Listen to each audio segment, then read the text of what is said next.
Surrounding light and how to use it. Surrounding light, whether it be from the sun or a street lamp, can be your best friend or your worst enemy, depending on your direction. This seems kind of obvious, but most people don't realize it. Shooting in the same direction that the light is traveling can brighten up your entire subject and its surroundings. So if your scene is too dark, you should try changing your shooting direction to match the direction of the light source.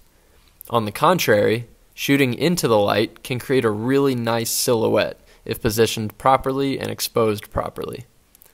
Exposure is the amount of light per unit area. This is just a fancy way of saying how bright or dark a picture is when you take it. The best time to shoot in almost any setting is at golden hour, which is the hour before sunrise or sunset.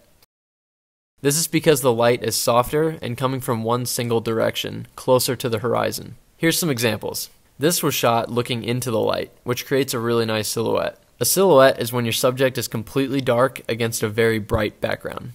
This shot was taking more looking into the same direction that the light is casting. The subject is well lit and so is the background.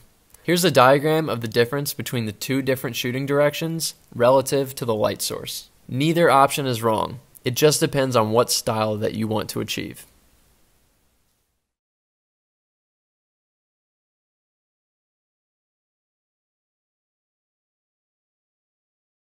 Next, we're going to talk about filling the frame. This is a style choice that is done by positioning more objects in the foreground of the image to create a much fuller shot and draw your eye closer to the subject.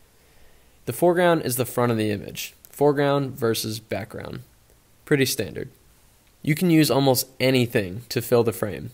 Some simple examples are branches, trees, light posts, people, and walls.